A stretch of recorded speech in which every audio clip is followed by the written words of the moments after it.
Pada kesempatan malam hari ini kita masih di bab at-taqwa di hadis yang keempat, yaitu al-haditsur rabi dari Abi Tharif, yaitu di hadis keempat di bab at-taqwa. Di situ dikatakan qala al-mu'allif rahimahullah wa nafa'ana bi bidarain amin.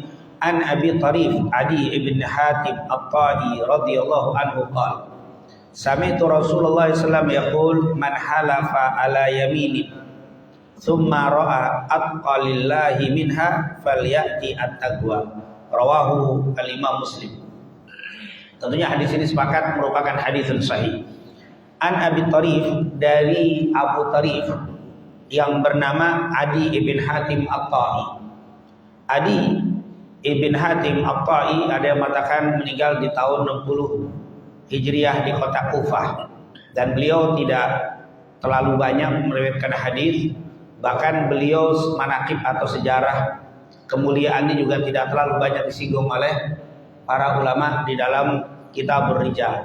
Jadi Adi ibn Hatim at-Tai dikatakan seorang sahabat Rasul sallallahu alaihi wasallam yang beliau ini termasuk minal agniya, termasuk orang kaya, termasuk dari golongan sahabat yang punya kelebihan harta. Tetapi beliau ini tidak seperti kelas Sayyidina Utsman yang hartanya seperti Abdurrahman ibn Auf, itu tidak seperti itu. Tapi beliau termasuk orang yang berada.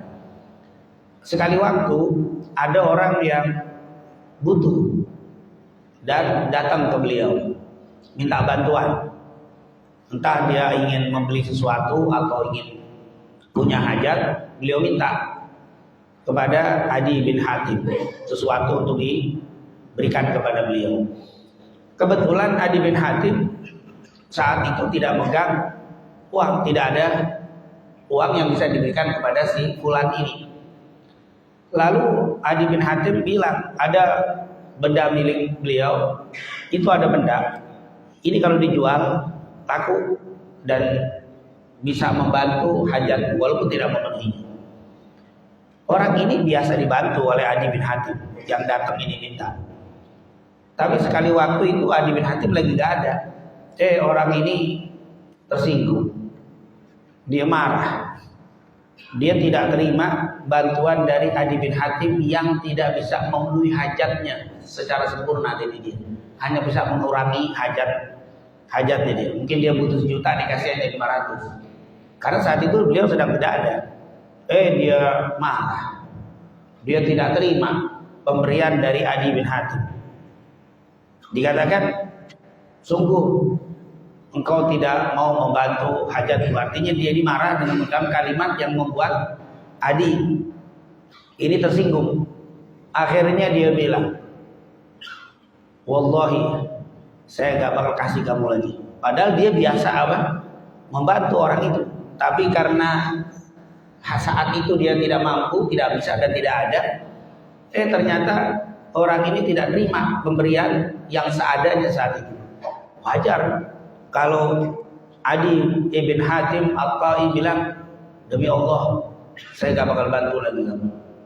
Biasa dibantu, lagi ada, sekarang lagi gak ada, gak terima, bahkan mungkin bahasa kita gerendang dikasih. Demi Allah saya gak akan bantu kamu lagi. Pas tidak berapa lama, beberapa hari berselang, baru datang rezeki dia. Dapat rezeki banyak. Dia teringat dengan orang yang minta bantuan. Dia mau kasih, karena rezeki udah datang, dia teringat dengan sumpahnya. Wallahi saya gak bakal bantu kamu lagi. Akhirnya dia mau bantu, takut karena dia sudah bersumpah. Wallahi saya tidak akan bantu kamu lagi. Ternyata datang rezeki, dia pengen bantu, takut dia sudah bersumpah, dosa melanggar sumpahnya. Dia datang ke Nabi Muhammad sallallahu alaihi wasallam. Lalu Rasulullah berkata, man halafa ala yaminin thumma ra'a atqalillah minha falyati at-taqwa. Ini jadi kita tahu sejarahnya. Kenapa kok Rasul membicarakan kalimat seperti ini? Karena ceritanya tentang Adi ibn Hatim at-Tai. Apa kata Nabi? Man halafa ala yaminin siapa yang bersumpah atas sebuah sumpah, tsumma ra'a atqalillah minha, kemudian dia melihat ada sesuatu yang lebih dekat ketakwaan kepada Allah dari sumpahnya. Tadi kan disumpah kamu ngasih, sekarang ada sesuatu rezeki yang dia mau kasih, kan lebih bagus ngasih daripada nggak ngasih, lebih takwa ngasih daripada tidak. Maka falyati at-taqwa, maka kerjakan apa yang mendekatkan ketakwaan. Itulah hadis yang kita bahas pada kesempatan malam hari ini. Hadis ini diriwayatkan oleh Imam Muslim. Tentunya ini merupakan salah satu dalil bukti bahwa Adi bin Hatim At-Tai merupakan sahabat yang mulia dan bersifat dermawan. Jujur kalau kita ada orang minta bantuan, kita bantu. Lagi ada kesulitan datang kita kasih. Sekali waktu kita lagi susah, dia datang, saya nggak bisa bantu sempurna, sedikit kita kasih karena kita nggak punya. Dia gerendeng, kira-kira bagaimana? Udah kita sebutin nyesel, saya bantu dari dulu, bah, bukan cuma apa? Itu kita ungkit kebaikan kita kepada orang yang nggak berterima kasih tadi. Tapi Adi bin Hatim nggak menyebut itu. Hanya dia marah, kamu apa? Nggak bersyukur sudah dikasih, nggak berterima kasih.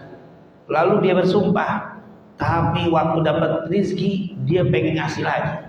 Padahal orang itu mengelit.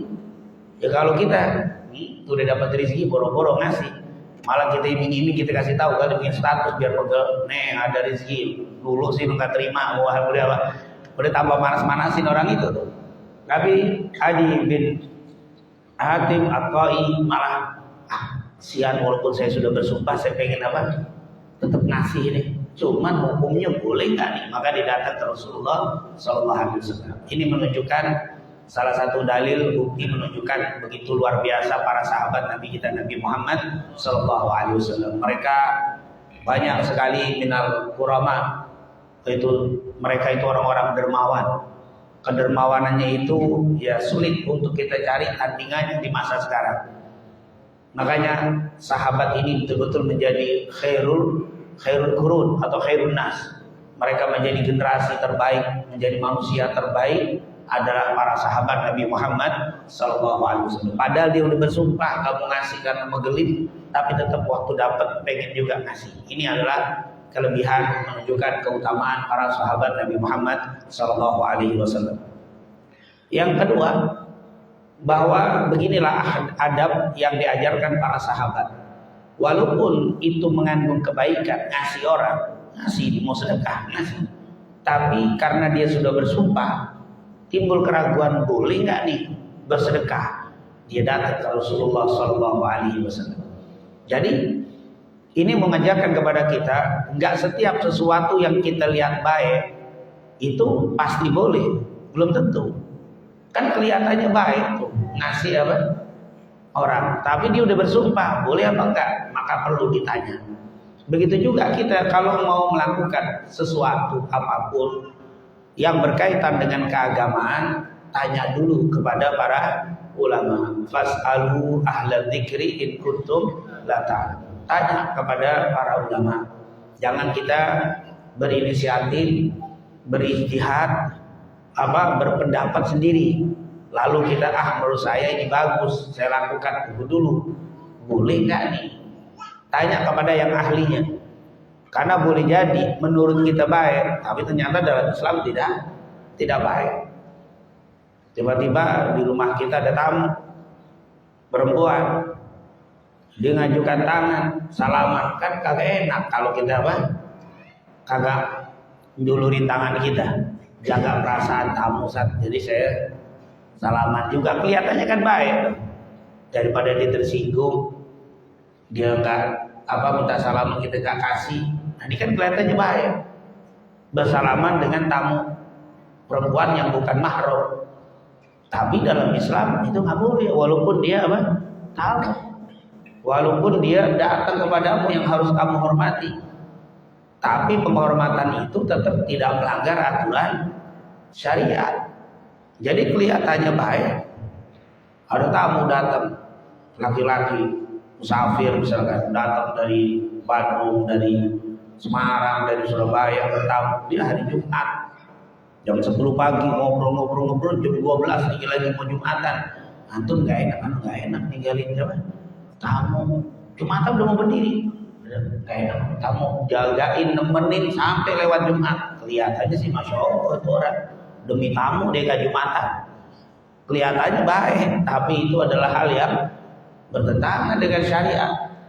Nah tamu sih nggak apa-apa, musafir dia bisa sholat zuhur. Nah kita bukan musafir, maka Pak minta maaf, saya harus Jumatan dulu. Jadi bukan tidak hormat, bukan tidak berakhlak, bukan tidak menghormati tamu. Bapak tunggu di sini. Kebetulan di rumah cuman ada istri doang, nggak ada orang laki, nggak ada, cuma sendiri, nggak ada ibu, nggak ada orang banyak di perempuan. Boleh si tamu diajak Pak ke masjid dulu dah. Kenapa? Karena di rumah cuma istri sendirian. Tapi kalau ada ibu, ada pembantu, rame, nggak ditemenin nggak apa-apa. Karena di rumah banyak orang. Tapi kalau sendirian nggak boleh ditinggal, ajak. Bukan nggak hormat nih kita tinggal di sini, nggak boleh kita ajak. Artinya tidak setiap yang kelihatannya baik menurut apa?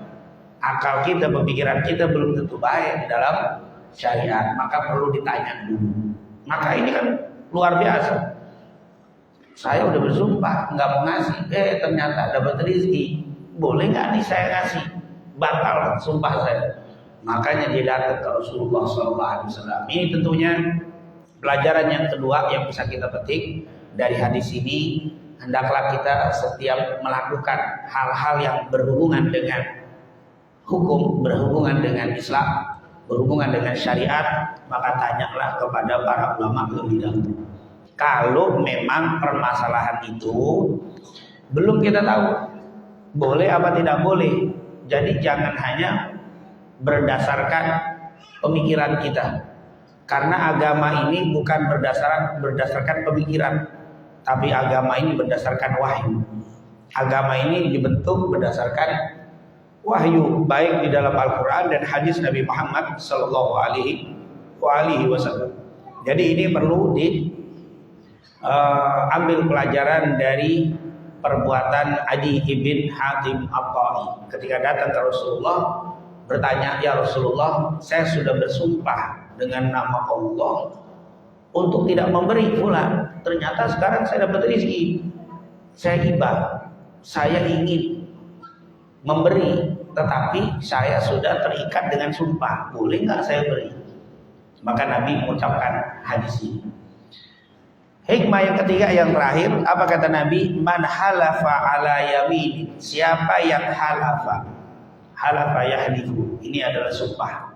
Man halafa, siapa yang bersumpah ala yaminin, di atas yamin. Yamin tangan kanan dari tangan. Siapa yang bersumpah dengan sebuah sumpah. Kenapa kok sumpah itu di kalimat dengan yamin? Maka nanti kalau kita babul aiman atau bab sumpah, aiman atau yamin itu bab sumpah.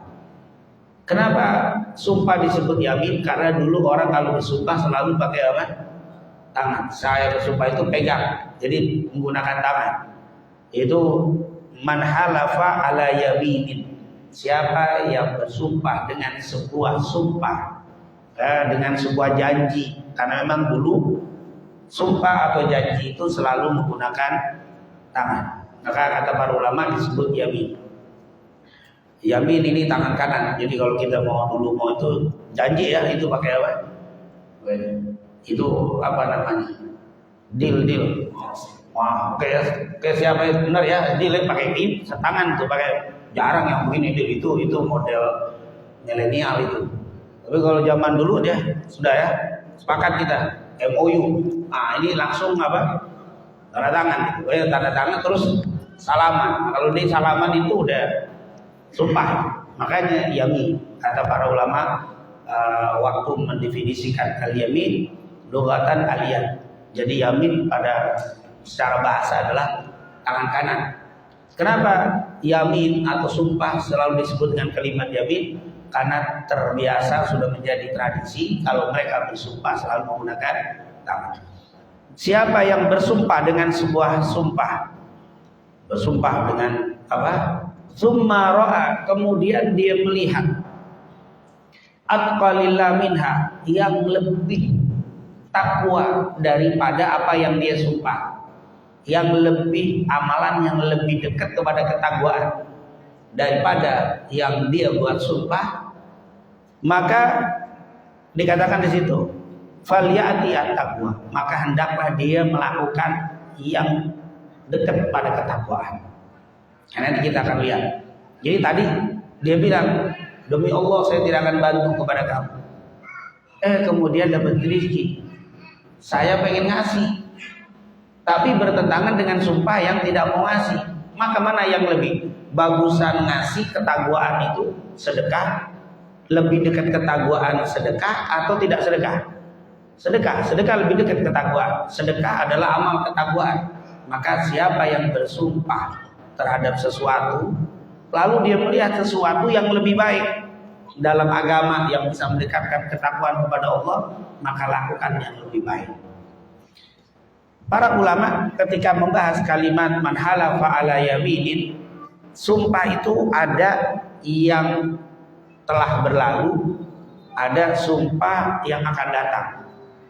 Kalau sumpah yang telah berlalu itu sumpah yang kalau jujur benar bagus, tapi kalau tidak benar, tidak jujur, bohong, itu dosa.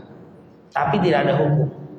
Demi Allah kemarin saya ke puncak, demi Allah, padahal dia nggak ke sono, tetap aja nggak harus ada hukum apa, tapi dosa dia apa, bersumpah dengan sesuatu yang apa, telah berlalu tapi bohong, dosa dia. Demi Allah saya kemarin ke puncak, jalannya nggak macet setengah jam, padahal orang 2 jam 3 jam kemarin macet panjang, kami dipakai sumpah lagi, bohong. Bagaimana hukumnya? Dalam hukum fikih nggak ada dia harus kafarah, nggak ada, tapi dia dosa. Kenapa? Karena bersumpah dengan nama Allah dan isinya bohong. Dan kebanyakan ulama bila dia bersumpah dengan nama Allah dan dusta yang telah berlalu minal kabair, termasuk dosa besar. Sumpah yang kedua yang akan datang berbeda kan?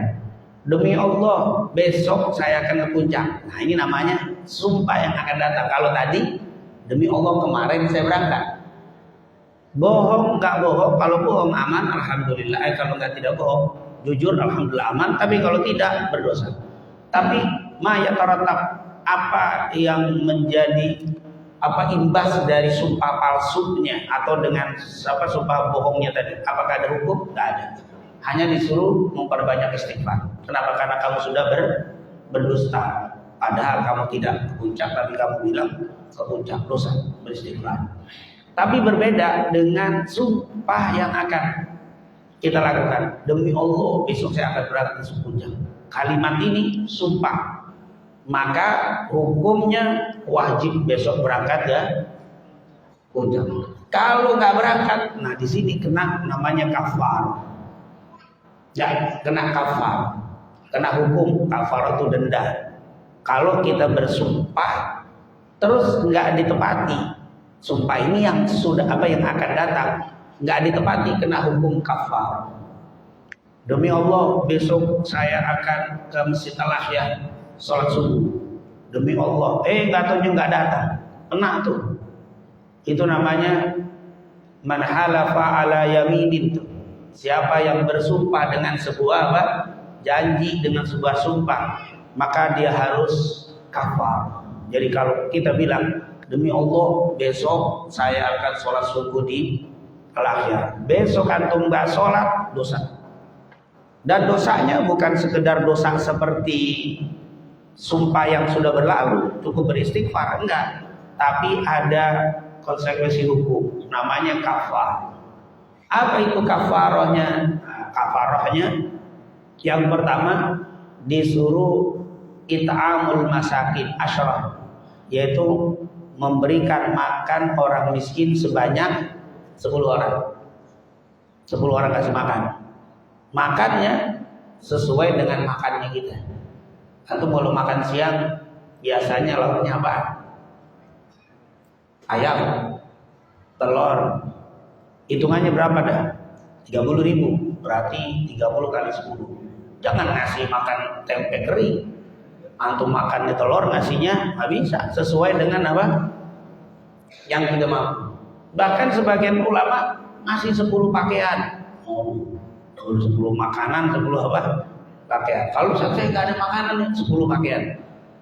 Untuk anak orang-orang miskin ngasih. Intinya untuk kafarah tadi 10. Kalau nggak bisa, maka puasa untuk menggugurkan dosa. Dia bersumpah, demi Allah saya besok subuh sholat di Masjidil Akhir, ternyata enggak dipenuhi, maka harus memberikan sedekah 10 orang miskin dengan niat kafaratul yamin sebagai apa? Penghapus kesalahan sumpah karena tidak menepati sumpahnya. Atau kalau nggak bisa, miskin dia nggak bisa, nggak punya fulus sana, 30 kali 10 300.000, waduh tabrak, nggak punya duit. Terus maka boleh siam salat ayyam, puasa 3 hari, dalam riwayat 10 hari. Makanya kata ulama udah deh jangan pakai sumpah-sumpah. Antum kalau mau niat nggak usah pakai wallahi, itu kalimat itu bikin apa? Bikin sulit itu puasa. Maka kalau nggak disuruh puasa berapa hari? 3 hari. Kita suruh ada potongan 10 hari, 3 hari paling sedikit kita apa? Puasa berturut-turut 3 hari. Ini kan ribet gara-gara. Jadi nggak cukup istighfar. Tapi kalau sumpah yang sudah berlalu, nggak ada hukum fikih, nggak ada kafarah, cukup istighfar. Tapi kalau yang akan datang, maka jatuhnya sumpah. Kalau tidak dipenuhi, kena kasih makan 10. Lalu puasa, dalam riwayat ada yang mengatakan itu raqabah, membebaskan budak. Membebaskan budak susah. Zaman sekarang apalagi nggak ada udah. Tapi paling tidak 10 kasih makan orang miskin sedekah atau puasa 3 hari. Itu adalah pendapat dari para ulama. Intinya sumpah itu punya konsekuensinya yang cukup berat. Tetapi akan lebih berat ketika yang belum terjadi. Kalau sudah terjadi, istighfar. Kalau antum bohong, bertobat kepada Allah karena bersumpah dengan sumpah palsu. Wallahi kemarin saya begini padahal tidak. Itu dosa. Dan itu termasuk benar kabair. Disuruh memperbanyak istighfar. Tapi kalau yang akan datang bukan hanya istighfar, tapi harus membayar kafarah yang dijelaskan oleh para ulama. Kemudian sumpah itu tidak terjatuh sumpah kalau diucapkan dengan istitsna. Istitsna maksudnya apa? Insya Allah. Ada kalimat apa? Demi Allah. Insya Allah saya besok salat subuh di sini. Ternyata nggak jadi karena kondisi begitu. Kena nggak kafarah? Karena ada kalimat insya Allah. Itu kalimat yang luar biasa. Makanya dalam Al-Quran, wala taqulanna li syai'in inni fa'ilu dzalika ghadan illa ayyasha Allahu rabbul alamin. Jadi jangan wala taqulanna li syai', jangan pernah engkau mengucapkan atas sesuatu aku pasti melakukan itu. Illa ayyasha Allah, kecuali dengan mengatakan insya Allah. Nah, ini perlunya insya Allah. Jadi insya Allah itu artinya jika dikehendaki oleh Allah, jika diizinkan oleh Allah. Berarti kalau bilang insya Allah saya akan insya Allah, wallahi insya Allah saya akan datang besok pertemuan di sini pada maghrib misalnya. Ternyata saya nggak datang, kena kafarah nggak? Ketika kita iringi dengan kalimat insya Allah. Tapi kalau nggak pakai insya Allah, wallahi pada maghrib saya datang ke sini, kena itu kafarah. Tapi kalau insya Allah saya akan datang dengan izin Allah. Berarti ada kalimat insya Allah, para ulama fikih bilang tidak jatuh. Kenapa? Sesuai dengan perintah Allah. Maka kita jangan pernah melakukan atau berjanji untuk melakukan sesuatu kecuali dengan kalimat apa? Insya Allah. Sesuatu. Insya Allah itu untuk memutuskan atau menghilangkan hukum kafarah. Maka kalau kita sudah demi Allah saya akan begini insya Allah. Nah kalimat insya Allah itu yang menjadi netral, jadi hilang. Tapi kita ketahui insya Allah itu untuk menunjukkan kesungguhan. Jadi insya Allah, Allah badal maghrib insya Allah saya akan datang, wallahi insya Allah saya akan dosa, saya akan. Maka saat itu kita sudah berusaha, ternyata sakit, ternyata ada halangan, maka nggak kena hukum.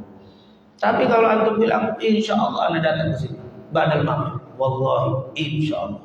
Di rumah kagak ada kerjaan, nyantai ngopi aja nggak bisa habis. Kan janji, kalau insya Allah nggak dosa, antum dosa. Walaupun nggak kena hukum dalam fikih, tapi antum dosa. Menggunakan nama Allah, tapi kalimat itu digunakan, tapi untuk alasan tidak datang, tak boleh. Jadi kalau antum nggak datang, ngomong aja nggak bisa. Jangan pakai apa? Insya Allah. Kadang-kadang kita selalu besok datang, insya Allah. Tapi insya Allah itu pengen nggak datang. Jadi insya Allah yang dipakai sekarang itu untuk udur. Jadi kalau kita undang orang dibilang insya Allah, kayaknya nggak datang. Nggak datang. Kalau pasti saya datang, nah itu datang tuh. Tapi kalau insya Allah, apalagi lemes, Pak datang ya, insya Allah. Ya, gitu. Nggak datang, udah lemas, insya Allah. Jadi insya Allah itu kadang-kadang dibikin udur untuk tidak datang. Antum pakai nama Allah itu. Insya Allah kan artinya jika Allah izinkan. Seakan-akan nggak diizinkan sama Allah, padahal itu males. Jadi itu jangan pakai nama Allah, yaitu kalimat yang suci, kalimat yang harus kita pengen bener, pengen datang betul, bertekad bulat pengen datang, tetap insya Allah. Nah itu jadi para ulama mengatakan sumpah kalau diiring dengan insya Allah nggak jatuh. Insya Allah, makanya jangan lupa sering-sering kalau mau berjanji diiringi dengan insya Allah, karena itu adalah penggugur. Kemudian para ulama sumpah itu juga tidak terjatuh kecuali dengan menyebut nama Allah. Insya Allah itu nama Allah itu menggugurkan sumpah. Yang kedua, sumpah itu akan gugur dan tidak dihitung yamin kalau tidak menyebut nama Allah. Apa kalimat Allah maksudnya? Wallahi, billahi, tallahi. Itu adalah qasam yang bersumpah untuk kalimat sumpah. Wallahi saya akan datang besok. Nah itu jatuh sumpah. Kalimat sudah ada wallahi. Tallahi suka dalam bahasa selain wallahi, tapi kita sering makainya wallah. Tapi tallahi, billahi itu sama. Dan dibaca kasrah lafadzul jalalahnya dia lafadzul jalalah itu lafadz Allah dibaca kasrah. Wallahi, Allahi, billahi itu sudah jatuh sumpah. Tapi kalau para ulama mengatakan kalau tidak dikasrahkan maka tidak jatuh sumpah. Wallah itu wallah belum, karena waw di situ nanti bisa waw atau waw tidak waw banyak waw. Tapi kalau i menjadi waw qasam, wallahi. Makanya semua kata kalau diawali dengan waw qasam pasti menjadi kasrah. Wal fajri, demi waktu fajar. Wasyamsi, demi waktu demi matahari. Wasyamsi wa duhaha. Itu waw itu wawul qasam, artinya demi. Nah kalau ini wallahi berarti demi Allah jatuh. Jadi sumpah tidak dihitung sumpah bila tidak menggunakan lafaz Allah. Wallahi, tallahi, billah. Orang sekarang begini, demi bapak ibu saya besok saya datang. Itu sumpah bukan? Demi bapak dan ibunya. Enggak, kalau dalam agama tetap nggak jatuh kan? Sumpah. Ada lagi demi Al-Quran saya datang, demi Al-Quran. Itu bagaimana demi Al-Quran? Jarang-jarang tuh sumpah apa? Orang-orang sekarang kan yang model-model lagi. Demi apa lagi? Demi Nabi. Nggak bisa. Sumpah itu nggak jatuh kecuali demi Allah. Wallahi. Kalau Allah boleh bersumpah dengan apa yang dia mau. Wal fajri walayalin ashr wasyamsi wadduha, itu Allah. Bahkan mau bersumpah dengan wattini wazaitun, itu haknya Allah. Jadi Allah boleh bersumpah dengan makhluknya karena itu kehendak dari Allah. Tapi kita tidak boleh bersumpah kecuali dengan Allah. Nggak boleh wasyamsi wadduha. saya akan datang demi matahari dan waktu duha, saya besok datang. Nggak bisa antum sumpah. Siapa bersumpah dengan makhluk? Bersumpah tidak sah kecuali dengan nama Allah Subhanahu wa Ta'ala. Jadi jatuh sumpah kalau dia nyebut.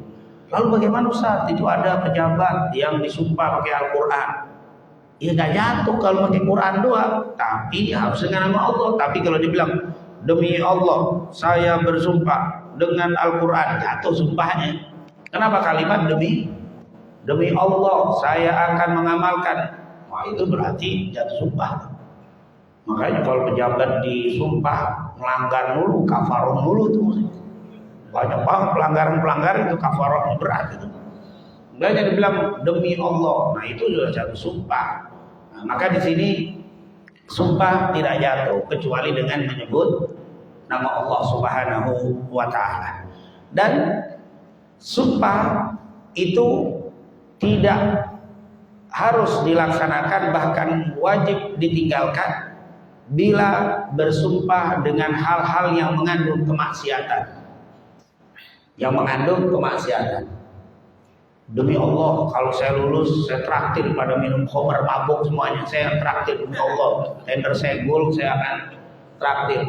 Pas gol, apakah wajib? Enggak wajib. Tapi saya udah bersumpah. Bersumpah. Pertama, orang yang bersumpah dengan maksiat berdosa. Waktu sumpahnya udah berdosa. Terwujud tidak wajib dipenuhi, bahkan dosa dipenuhi. Lalu bagaimana? Kafarah lagi kayak tadi, sedekah, puasa, kafarah. Beristighfar, bertobat, dan kafar. Jadi atau bersumpah dengan yang wajib tidak jatuh. Wallahi saya akan menjaga sholat 5 waktu. Nggak pakai sumpah juga memang wajib. Ngapain antum bersumpah? Emang udah wajib antum jaga. Nggak usah pakai demi Allah. Kalau saya sehat saya sholat subuh. Ngapain nggak pakai sehat? Jadi kalau nggak sehat antum nggak sholat subuh.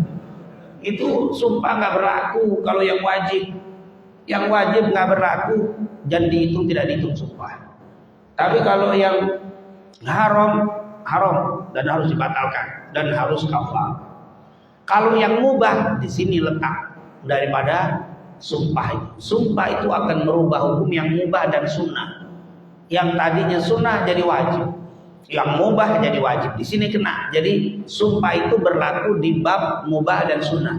Haram wajib enggak? Haram wajib enggak? Begitu juga tidak berlaku di sumpah urusan atau sumpah yang bukan miliknya. Saya bersumpah kalau saya lulus kuliah ini, saya potong kambing tetangga saya. Saya mau bagiin ke masjid, ke jamaah masjid. Antum sumpah punya siapa kambing tetangga? Ini tidak boleh. Itu sumpah atau nadar itu nggak bisa punya orang lain. Itu hak sendiri. Dan kalau sumpah begitu bukan kafarah lagi. Atau sumpah pakai nama Allah. Yang melanggar itu tidak boleh. Jadi hal-hal yang dan itu pernah ini sebutnya nadar atau mungkin bahasa kita sumpah, yaitu ketika cerita Qaswa, cerita ontanya Rasulullah SAW. Kita tahu Rasulullah punya onta namanya Qaswa, warnanya putih, ada sedikit hitam. Rasulullah membeli dari Abu Bakar As-Siddiq 800 dirham, itu Qaswa. Rasulullah gunakan Qaswa waktu Rasulullah hijrah dari Mekah ke Madinah. Yang bersembunyi sempat di Bukit Sur, kemudian Rasulullah naik onta itu, Qaswa itu ke Madinah. Sampai di Madinah, onta itu ditarik-tarik oleh para sahabat untuk diajak Rasul nginep di rumah mereka. Nabi bilang, lepaskan ontaku, di mana ontaku berhenti, di situ aku akan nginep. Itu Qaswa. Onta itu jalan-jalan, akhir berhenti di rumah salah seorang sahabat Nabi yang mengatakan Abu Musa al-Asy'ari. Kemudian di saat itu ada mengatakan Abu Ayyub al-Ansari, Abu Ayyub al-Ansari. Onta berhenti di depan rumahnya. Akhirnya Nabi bilang, aku nginep di rumah Abu Ayyub al-Ansari. Rasulullah nginep di situ. Pas gitu Rasulullah ingin bangun masjid Nabawi. Lokasi di mana? Onta dilepaskan. Qaswa jalan. Berhenti di satu tempat. Rasulullah suruh berdiri di onta, berdiri, duduk lagi, diputar, lepas ke situ lagi. Ke situ lagi kata Rasul isyarah di sini bikin apa? Akhirnya dibangunlah Masjid Nabawi. Itu apa? Qaswa. Dan Qaswa ini binatang yang unta Rasul yang sangat luar biasa, dan beliau tidak diikat sama Nabi, tidak ditali, dia dilepas begitu sama Nabi. Tapi dia nggak kemana-mana selalu. Dan kalau dia pergi nyari makan di pinggiran kota Madinah atau di wilayah Madinah, itu onta-onta lain ikutin Qaswa. Onta ngerti di kormangan ini ontanya Nabi nih. Jadi gudwah apa? Jadi apa? Jadi imam, diikutin sama onta-onta lain. Di mana ada Qaswa, di situ onta-onta lain pada ngikut. Dibilang ini punya kemuliaan, dinaikin Nabi dulu ini siapa? Emang semua segala sesuatu yang ditempeli Nabi pasti mulia. Sendalnya Nabi aja jadi mulia.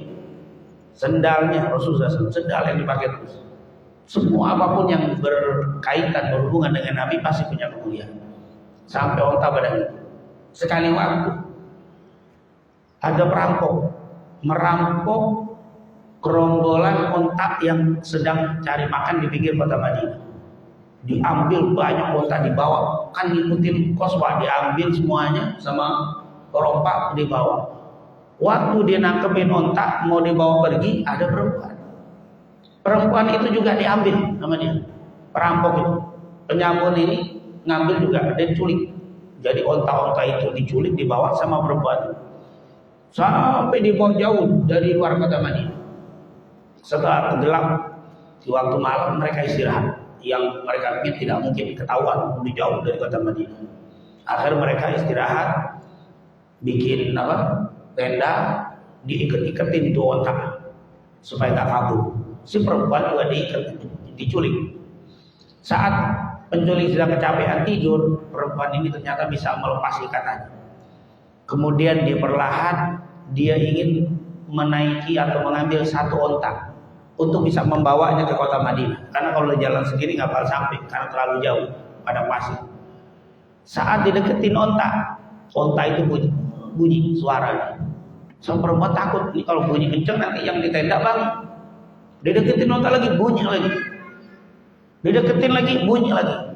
Qaswa melihatin si Qaswa.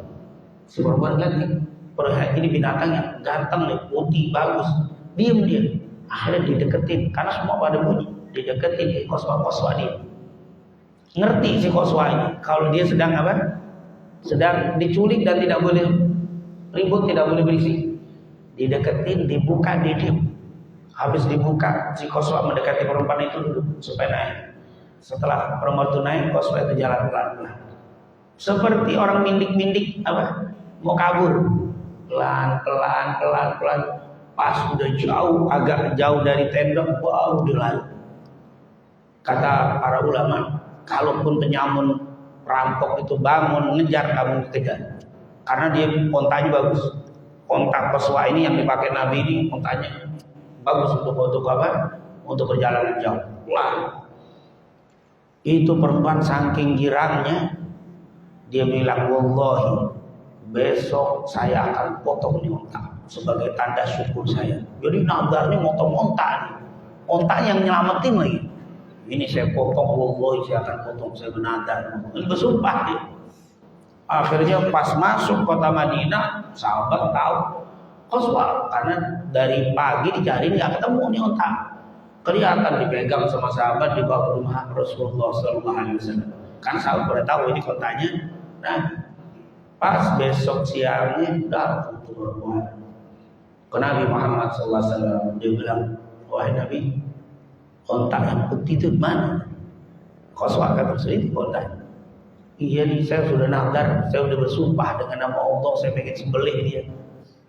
Oh, kata Rasulullah, alangkah buruk nadar. Binatang yang telah menyelamatkan dirimu, engkau nadar untuk apa? Engkau tersembelih. Dan ini bukan binatangmu, bagaimana mau apa? Bersumpah kayak tadi tuh, kalau saya lulus kambing tetangga, saya mau potong, saya mau bikin sate dia. Mau bilang apa? Terus datang ke tetangga, oh saya sudah bersumpah nih Pak, saya udah bernadar. Bagaimana? Ya nggak bisa, nadar punya apa? Punya orang, batal. Nadar itu tidak berlaku. Nah itulah, tentunya sumpah itu tidak wajib dipenuhi ketika dia tidak memenuhi syarat tadi. Jadi ini tidak kena pemenuhan. Lalu bagaimana kalau nazar yang makruh atau membahayakan diri dibatalkan apa tidak? Karena dulu Rasulullah SAW pernah sedang duduk dengan Umar bin Khattab. Ada seseorang yang berdiri di tengah terik panas matahari sambil mendangak. Sahabat, mendangak ke atas siang-siang tengah hari bolong di mendangak ke atas. Akhirnya tanya, kenapa? Saya dulu pernah nazar, kalau saya berhasil begini, saya akan memandang matahari seharian. Mana itu ada aja orang nazar disumpah-sumpah, unik-unik aja, kata Nabi. Terus ya saya bernazar untuk memandang matahari sambil i'tikaf. Terus kata Nabi, penuhi i'tikafmu, batalkan pandanganmu ke matahari. Karena hal itu tidak apa? Hal yang tidak mengandung kebaikan, tidak mengandung keburukan, tapi bahaya untuk apa?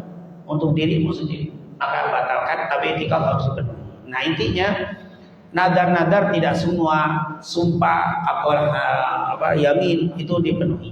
Begitu juga nadar tidak harus dipenuhi semuanya ketika tidak memenuhi syarat-syarat tadi. Jadi alhamdulillah hadis ini mengatakan siapa yang bersumpah untuk tidak melakukan sesuatu, ternyata ada sesuatu yang lebih baik, maka tinggalkan nadarnya. Tadi saya bernadar nggak sedekah sama dia, ternyata pas saya dapat duit saya ingin sedekah, boleh nggak? Batalkan nadar apa sumpahmu dan laksanakan sedekah. Dan itu apakah kena kafarah? Tidak kena kafarah. Kenapa? Karena melakukan yang lebih baik. Saya bersumpah, insya Allah besok saya mau silaturahim ke rumah fulan sambil bawa semangka. Beli di depan semangka, bagus kok. Pas lagi mau beli, contohnya ada jeruk bagus, ditambahin. Padahal saya sumpahnya bawa apa? Semangka, tapi saya bawain durian, saya tambahin ini. Boleh nggak? Boleh.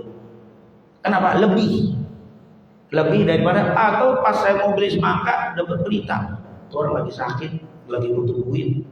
Yang tadinya saya mau beli semangka nggak jadi, tapi saya tambahin semangka harga misalkan 100.000, saya kasih uang aja deh 500.000. Boleh nggak? Boleh. Kenapa? Karena itu atqo, itu lebih apa? Lebih mendekati ketakwaan. Yang tadinya ngasih 100 jadi 500, padahal sumpahnya 100 harganya. Saya bersumpah demi Allah saya akan silaturahim ke rumah fulan dan saya akan memberikan uang 1 juta.